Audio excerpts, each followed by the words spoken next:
So Mal de Casamance is a very recent addition, to the geographical indications. And hopefully, for example, also through this book, it might bring ideas to chefs around the world, to restaurants, maybe to consumers, for using a product that is really specific to a region, to a group of people, and in this case also women, has a very nice ecological profile, and it tells actually probably the good side, the bright side, of what IPs can do in the food domain.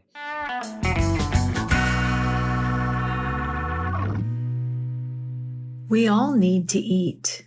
Food is connected to our cultural identity, our well-being, and sometimes even our livelihood. It is estimated that revenue in the food market is due to amount to just over $9 trillion in 2024.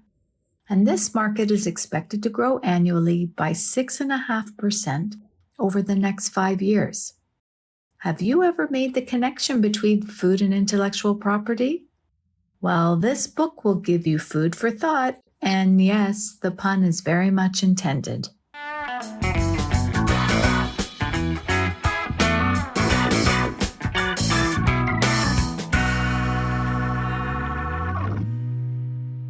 Hello, Page Points listeners. It's great to have you join us and to share our discussion about food, philosophy, and intellectual property. The co-authors of the book, of the same name, are with us today. Welcome Enrico and Andrea to the podcast. The book includes 50 case studies organized around 8 themes, which invite us to look at food through the lens of IP. The cases cover wide-ranging terrain involving food products, recipes, and cooking. The book is aimed at scholars, practitioners, and businesses interested in IP, food law, and food studies. How about we begin by you telling us about how the idea of the book came about? Hi, Liz. Yes, it's a pleasure to be here. This is Andrea speaking. And our collaboration began in 2018. We organized a conference on recipes and philosophy at the University of Milan, where I teach. And Enrico was recommended to me by a colleague as a speaker that could cover cases concerning food and IP that would be of interest also to philosophers. And from there, we started thinking how to collaborate on this topic in a joint interest, let's say, on food, philosophy, and intellectual property. And one of the first things we realized is that there was really no text compiling, the most compelling and interesting, I would say, disputes that concern this subject. So when we thought about how to move forward our collaboration, the first thing we realized we had to do was to put together such a collection. So this is the book that we are talking about today. And maybe Enrico wants to add a little bit to this. We started putting together our expertise, a philosophy with legal expertise, to analyze an interaction which until that time was never addressed, at least from this multidisciplinary perspective. Food philosophy and, on the other hand, legal expertise, especially intellectual property expertise. Therefore, we started looking at how, for example, or to what extent copyright might protect recipes, the obstacle to such protection, how patents have been obtained across the decades to cover processes for producing specific kind of food, or probably more importantly, how trademark law and the law of geographical indications could give protection to producers of traditional foodstuff, agricultural products. Probably amongst all intellectual property rights, geographical indications are the most suitable, let's say. So now perhaps Andrea could expand on the structure of the book, because we have decided to give it a structure which is quite atypical, I would say.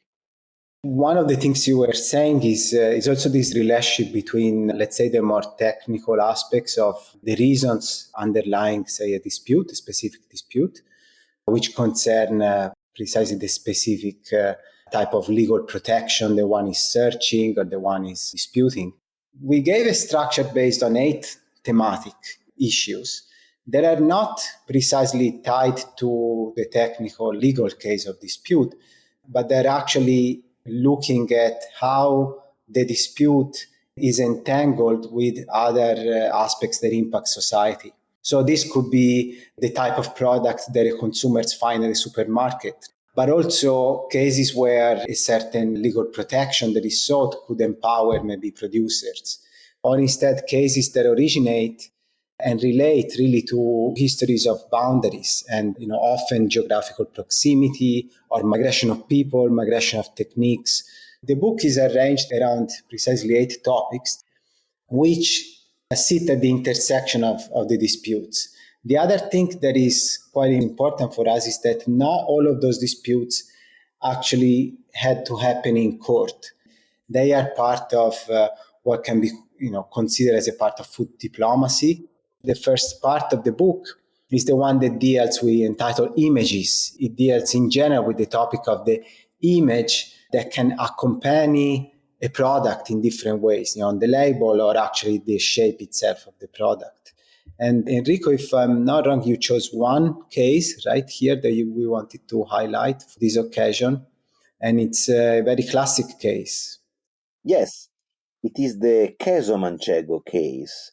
Queso in Spanish means cheese, and Castilla-La Mancha, which is a region in Spain, a comunidad autónoma in Spain, Castilla-La Mancha is very well known for cheeses, right? Cheeses production has been around there for centuries, and one of the high quality products there is queso manchego, which is also a geographical indication protected at EU level, in particular, more precisely, protected designation of origin. There was a case before the Court of Justice of the European Union. The case originated from a Spanish national case where basically a competitor to the queso manchego producers started marketing a cheese not produced in that area and especially not produced according to the specifications of the geographical indication in question. And basically, the way the defendant was marketing the product was as follows. They basically did not copy directly the nomination, the protected designation, queso manchego, but they used on the packaging of their own cheese imagery drawn from the famous work by Cervantes, the Don Quixote, which is a worldwide piece of literature, right? Of Spanish literature. So, for example, by including on the packaging images of windmills, or including the name Rocinante, which is the horse famously narrated in this piece of literature. So, all images that reminded consumers about Castilla-La Mancha landscape, scenery, right? And quite surprisingly, the Court of Justice in that case sided basically with the GI owner, with the producers of the official queso manchego, by saying that even though there is no direct use of any words or logos which is protected, especially words, queso manchego, nevertheless, the use of imagery which reminds consumers about that geographical origin, like the windmill and the classical scenes from the Don Quixote, well, such a use must be considered as illegal because it evokes to the mind of consumers the famous PDO, protected designation of origin, owned by the Spanish producers. Well, such ruling, and we stress that in our book, such ruling by the Court of Justice has been strongly criticized because it has quite extensively expanded the scope of protection of AGI, which is originally not, literally, at least from the letter of the law, does not include the use of other images which may remind consumers. Yes, it includes a broad clause which says any other practice which could mislead consumers, but several commentators agreed that probably this ruling went too far in protecting geographical indication for a foodstuff, for a cheese in the European Union. This was probably one of the most interesting cases of Section 1 on images. And the second section is about genericity and descriptiveness. Basically, to what extent producers of food can protect or cannot protect terms which are considered too generic, descriptive of the goods upon which the brands, the signs are affixed. And we have chosen for this section the Parmesan cheese case.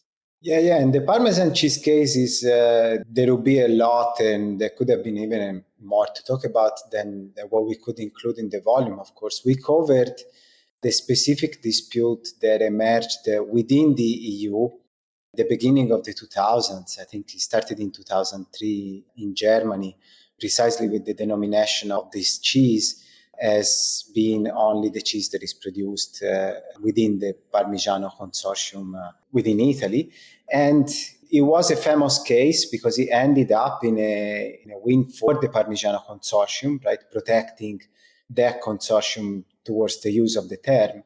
But as we know, then the question of Parmigiano and the denomination extends also beyond the borders of Europe. And it brings us to North America with the production of Parmesan cheese, precisely in various states within the United States, most notably Wisconsin, and also in South America, for example, right, in Argentina, most notably, where in both cases, in Argentina and Wisconsin, you have communities that migrated from Italy to produce there and made a product that is, similar. One could argue identical. Of course, that's what has been argued, but one could say it's definitely similar to whatever used to be the Parmigiano 100, 150 years ago in Italy. And the matter there is, how do we decide whether this is a generic term referring to a cheese, precisely generically, or instead it's a specific term referring to a product that has to come from a specific region and be made in accordance to the rules and regulations, of the recognized consortium within that region. And I think this issue of genericity and specificity, it's very interesting also from a philosophical, theoretical point of view, precisely because it forces us to understand how the history of a term may be linked or not to the history of the people using it, right? And so the fact that a certain community migrating keeps using a term might not be enough, of course, to maintain the identity of that product. We survey in the book also another famous case that is relatively similar, which is the one of feta cheese that occupied the European court even before Parmesan, and it's still quite important, I'd say, globally. And so this section of the book deals with language in a way that thinks of how far we can expand the borders, let's say, in the domain of application of a term. Instead, in the following section of the book, we looked at cases where language can be considered misguiding, not because of how large is the domain of application, but because of how the term may denote something that might actually not be referring at all to the product in question. And so this section, for this reason, we called language traps. And of this case, I think we are going to cover another relatively recent but important dispute between producers of Prosecco and Prosec. Right, Enrico? Yes, thanks, Andrea. The dispute is still pending, and it is between the producers of the famous Italian sparkling wine Prosecco, which has reached notoriety and commercial success in the latest 2 decades and a half, more or less, right? And the Prosecco is also a registered GI in the European Union, especially a PDO, a protected designation of origin. Prosecco is the name of a little village in the northeast of the country of Italy. It's a little village close to Trieste, which gives the name to this wine, even though most productions of Prosecco has been around another neighboring region, which is Veneto, Conegliano Veneto in particular is the name. But anyway, the Italians recently complained about an application for another geographical indication, right, made by the Croatian, the Balkanic country, for a term which is quite similar to Prosecco, Prosec. But the products are completely different. I mean, they are still alcoholics, but one, as I said, the Italian Prosecco is a sparkling wine. And on the other hand, the Croatian Prosecco is a dessert pudding wine, very sweet, to be taken with biscuits or, So two different markets, basically, even though they are both alcoholic products. But of course, the Italians have opposed such attempt by the Croatian to register the term Prosecco for an alcoholic beverage because they are afraid, of course, of possible confusions on the part of consumers.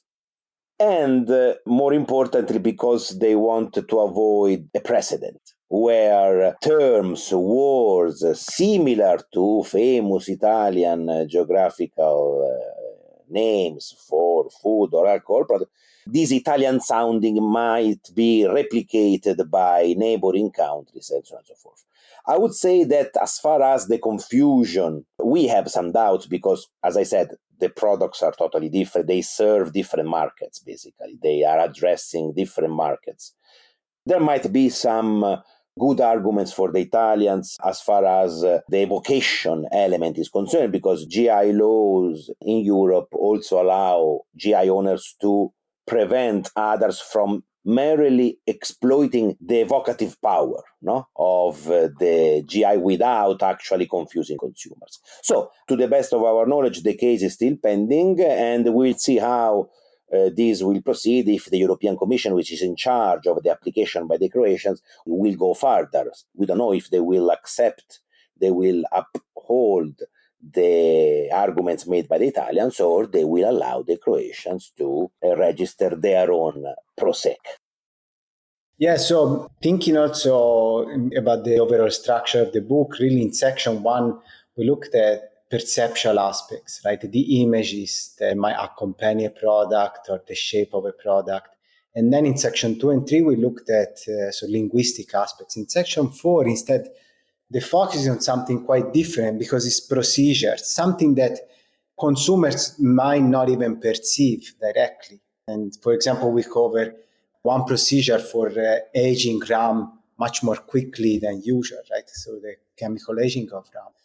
But a classic dispute among the procedures precisely concerned kimchi starting from the 1990s between South Korea, which has today within the UNESCO Intangible Cultural Heritage recognized the kimjang, so the practice and process of making kimchi, but not kimchi as a product.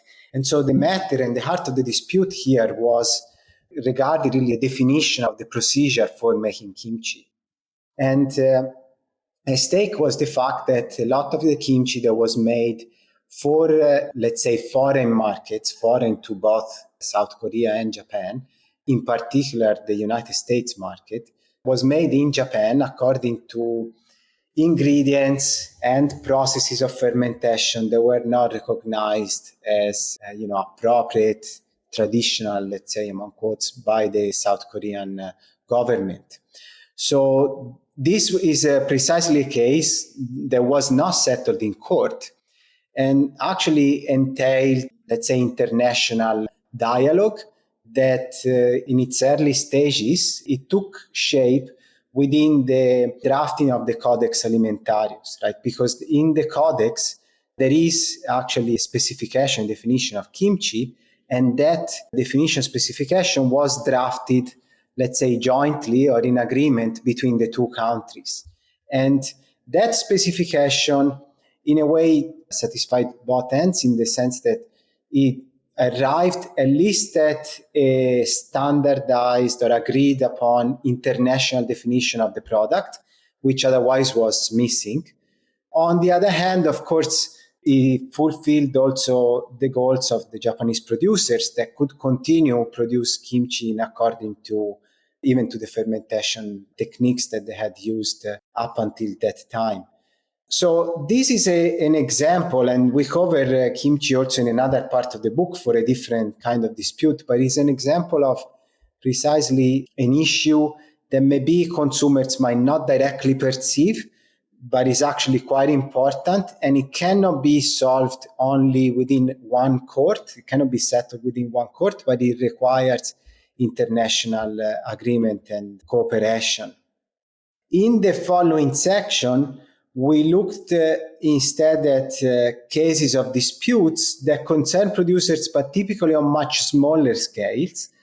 And these specific disputes, they look at questions surrounding menus, menu scraping, for example, recipes, so recipe scraping or copyrights over recipes, and the more broader general topic of creativity. Within this, I think you wanted to cover, Enrico, to highlight the Kim Seng case, right, which is also a classic dispute. Yes, Andrea, this is a US dispute from 2011. It has to do with a bowl of Vietnamese food containing rice sticks, egg rolls, and grilled meat. Basically, the owner of this image, a restaurant, what they did not like was that a competitor was using the same image, an image of the same food presentation, on their own brochure, on their own menu.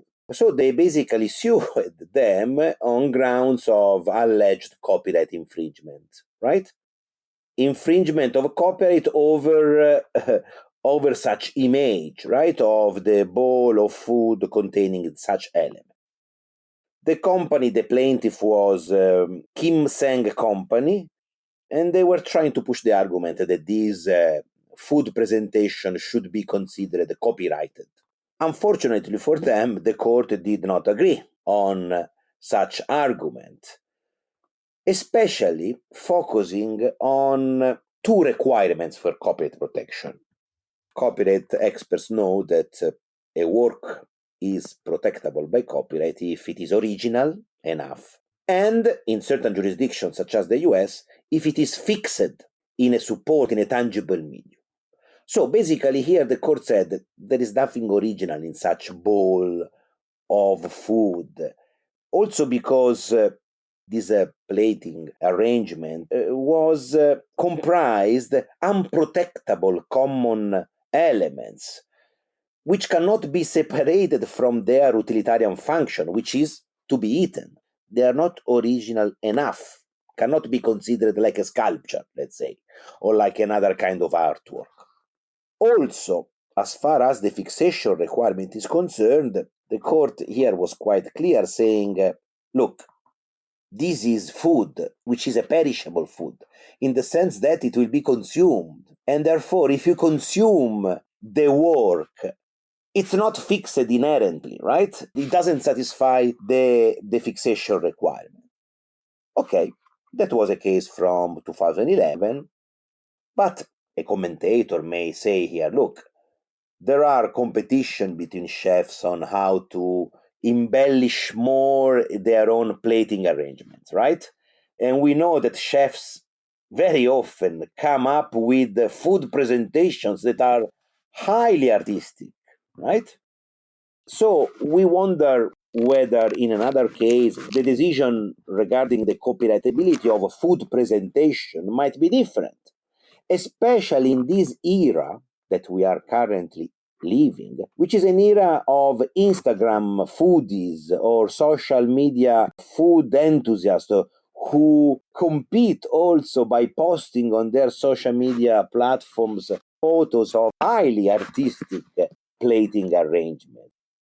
We will closely, watch the developments, because we cannot be ruled out that in a future case, a judge in America and in other jurisdictions might instead tell us that certain plating arrangements might be considered as works of art. Now, as far as the next section is concerned, part 6, about boundaries, Andrea is going to highlight and summarize a very interesting case, which is Adam Krayan Rice and Rendang, which we have covered in the book. Yeah, thank you. And so the previous section was really on small scale, I would say, disputes mostly. In this section about boundaries, we are looking at issues instead that are really fluid. They have to deal with the fluidity of food. food practices and in general the cultures, accompanying them. And they often happen across boundaries. There are lots of stories like these. People probably, wherever they perceive boundaries, maybe they have some stories of this, of disputed products that could be attributed to one group or another. But a few of them ended up either in a court or in a diplomatic dispute between countries. And an interesting area to watch in this sense has been Southeast Asia, I would say, in recent years. And for this reason, also, we put together two disputes that happened between Indonesia and Malaysia in the last about 15 years, let's say. And they are quite different also in their histories, but both of them are really related to the fluidity of the product or a practice. The product, in case, is the one of variety of rice, precisely what is called as Adam Krayan rice. And this rice is, one might say, produced both in Indonesia and Malaysia, even though this is part of what is also under dispute. But the term Adam Krayan rice was precisely used as a geographical indicator by the Indonesian government in 2012. And this is a case that precisely the Malaysian government challenged, having them itself, registered another variety of rice called Barrio. There was, let's say, the twin variety of rice, of Adam Krayan. And this dispute concerns precisely a variety that can essentially be seen as the same or certainly very similar, but whose markets can be exploited by one country or another. Right? And in the book, we cover another very famous rice case, which is the one of Basmati, that is disputed between two, one could say even three different countries. The one of a product traversing boundaries, in this case, would be seeds and plants traversing boundaries as also people move, is just one example, right? And the case instead of rendang is quite different, because in the case of rendang, to traverse the boundaries is a practice, one could say a recipe. It's a traditional recipe. Rendang is a traditional recipe originated probably with the Portuguese in Sumatra. So it's a region that today is recognized as Indonesia, but people in Sumatra notoriously were traveling also to Malaysia, and there was a lot of trade also with Malaysia, even during the Portuguese period there. And the rendang is today perhaps by many of the listeners known as a beef dish, but there are versions of rendang, not just with beef, but also with other meats or even fish and other products. And it's a disputed recipe in the sense that the question is whether rendang, is it more Indonesian, is it more Malaysian, is it, how can you claim that? So this dispute is not something that can be resolved through geographical indications, clearly. In this case, it's not even something that can be resolved as the disputes that we surveyed in the previous section, like the Kimseng, where you have a court adjudicating one recipe to one group or another. Instead, it's really a case of boundaries that has to be resolved through diplomatic conversation and cooperation. But it still concerns the identity of a product, which is very important and very dear, of course, to a lot of people, including if you think of a lot of restaurants abroad, right? So Indonesia and Malaysia have their own programs for restaurants abroad. And for those businesses to be able to feature rendang as a national dish, it can be quite important. And one has to see how diplomatically this can be supported and how better cooperation maybe can envisaged. So as we were writing the book and as we speak, I think this type of conversation, especially about rendang, is still ongoing. So in the following part, instead, we cover other classic cases that probably every reader would have expected from this book, but we decided to limit ourselves here because otherwise there would have been really a lot to look at, which is biotechnology. And for this podcast, we chose just to talk about perhaps the most classic and debated biotechnological case, which is the one of Monsanto versus Schmeiser. Over to you, Enrico. Yes, this was a case, a decision from 20 years ago from the Supreme Court of Canada, so it's a Canadian case.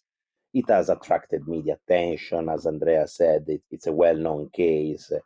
which, according to several commentators, has led to an absurd result. And I'm going to explain why such result might be perceived by many as absurd. Here, Monsanto, the company, the GMO company, the most famous GMO company in the world, they have a patent, they have many patents covering biotech products, right? In that specific case, the patent protected the genetic information, glyphosate-resistant genes for the canola plant, okay?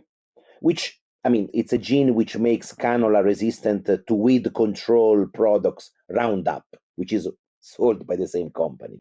Anyway, on the other hand, we have a farmer, Percy Smyser, a Canadian farmer, who happened to have his own property next to Monsanto factory, to Monsanto fields, where Monsanto basically grows its GMOs, right? So they were neighboring properties, basically. What happened was that as a consequence of wind forces, there was cross-pollination of Percy Schmeiser property, in the sense that his own plants, the plant that Schmeiser grew in his own property, had been contaminated with the same genetic information patented by Monsanto because of the wind. No, that was a classical case of cross-pollination. Of course, Schmeiser did not cause such cross-pollination. It was Mother Nature, right, which caused such cross-pollination. And therefore, Schmeiser's plants had been grown there, incorporating the genetic information patented by Monsanto. And Monsanto did not spare this farmer. Basically, they took legal action against him in Canada on grounds of patent infringement. Even though Schmeiser did not change himself the genetic information of his own plants, it was the wind which caused that. The case went up to the Supreme Court, which basically sided with Monsanto by saying, look, especially as far as injunctions are concerned, for the issuance of an injunction as a consequence of patent infringement, there is no need of a constructive knowledge by the infringer. Quoting from the ruling in 2004, so basically 20 years ago, the Supreme Court in Canada said, the general rule is that the defendant's intention to infringe is irrelevant when it comes to finding infringement. The issue is what the defendant does, not what he intends to do. Well, one may argue here that this is an absurd result because this farmer, Percy Schmeiser, did not contaminate himself. It was the wind which caused such contamination and therefore facilitated the infringement. But of course, by reading more closely the ruling, we find out that the farmer there, once he realized that his own plants had been contaminated, did not inform Monsanto. He stored all these plants in his own warehouses, and therefore this behavior, this kind of malafide supervenience, right? A bad faith arising after the fact was enough for a finding of infringement. This is an old case which epitomizes the controversial nature of GMOs patenting. And we wanted to summarize this case because it's a landmark case which has attracted criticism also amongst the medias, of course. And we could not really leave out this case because, as I said, it has been, and it is still is, a leading case in the field of biotech patenting, right? So, having said that, the last section of the book is about empowerment. So in this section, we have summarized cases where IP is being used, especially geographical indications, but not only, where IP rights are used by communities, especially in developing countries, to protect local gastronomic heritage and, of course, also help underdeveloped regions of the world acquire shares in international markets of their own foodstuff. So for this case, we have chosen a case which is the Casamance case, right? Over to you, Andrea, for summarizing this case.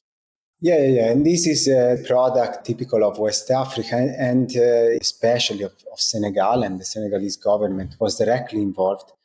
But before maybe saying 2 words about the situation and case, maybe what is important to say here is that we didn't want to end the book just with a gloomy picture about IPs and with respect to food, because we saw that there are institutionally also situations where it might be important to have legal protection, right? So as we emphasize in the book, we have soft tools can be quite important, so-called soft tools, so soft legal tools. And there are international associations, such as, for instance, Slow Food, which we mention in the book, has some really nice programs, that support specific products. At the same time, some of these tools, sometimes they fall short in providing sufficient, let's say, strength on international markets to emerge for producers. And so it's important that international associations work with local governments or government associations, groups, for creating stronger protections for producers. And this is a nice case. So the case of Monte de Casamance really started thanks also to WIPO and FAO in 2017, where they organized what could be called a sub-regional or regional conference about the product, about Monte de Casamance. It's a vine, basically, that grows around trees. We harvest the fruit, and with this we can make jam, for example, some really nice delicacies. They have also important medicinal properties, and which are traded, as I mentioned, especially out of Dakar, the main Senegalese port.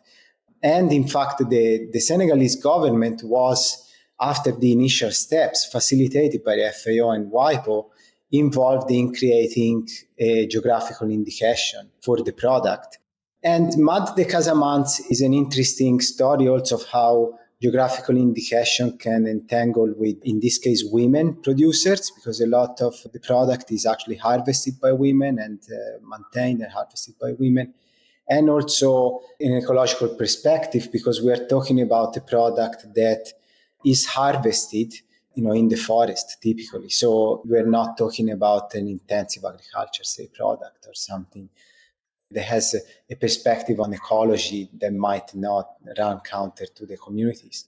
So Monte de Casamance is a very recent addition, to the geographical indications, and hopefully, for example, also through this book, it might bring ideas to chefs around the world, to restaurants, maybe to consumers, for using a product that is really specific to a region, to a group of people, and in this case also women, has a very nice ecological profile, and it tells actually probably the good side, the bright side, of what IPs can do in the food domain.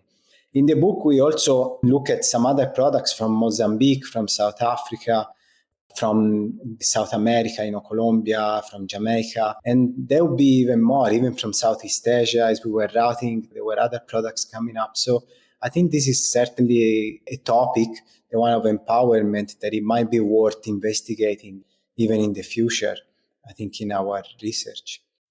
I'd like to thank you both for joining us today and for highlighting the cases from each of the 8 themes.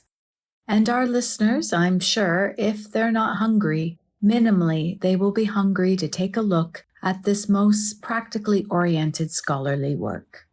Thanks for having us, Liz. Thank you.